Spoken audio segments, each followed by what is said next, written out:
press played a very vital role in national movement because it developed a sense of feeling of unity, brotherhood, collectivity to fight against one cause, that is throw out the British rule from India. The early nationalist movement from 1817 to 1980 focused more on political propaganda and education formation, propagation and mobilization of ideas, thoughts, expression in the masses for mass agitation.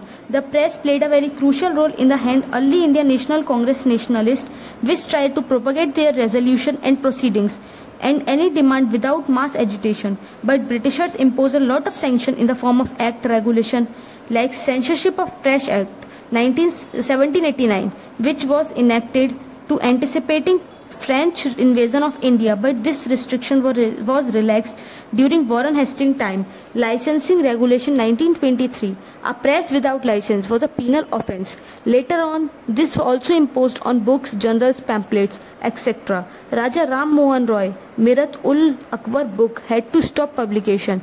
Metcalfe Act stated that new press, printer, published give a prescribed account of premises of a publication and required a declaration after the Registration Act 1867.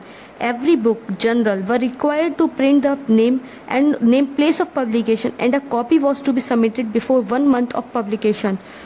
They imposed curve on the press because of suppression of Indian people in the name that we are doing great for India. But main motto was to maximize profit and annex more and more territory.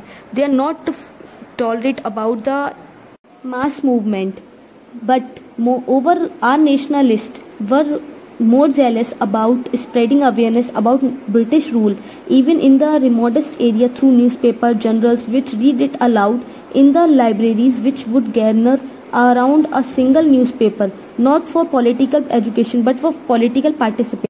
The government also made a stringent law such as Section 124A of IPC, which provided that anyone trying to cause disaffection against the British government in India was to be transported for life imprisonment or for 3 years. Britishers imposed so many restrictions on press, but our nationalists demand to remove the restrictions on press, and it was a civil liberties as well. Many newspapers emerged during that time, like Voice Over India by Dadabhai Naoroji, Bengali under Surendranath Banerjee, Indian Mirror under N.N. Sen Keshri in Marathi language, Maharashtra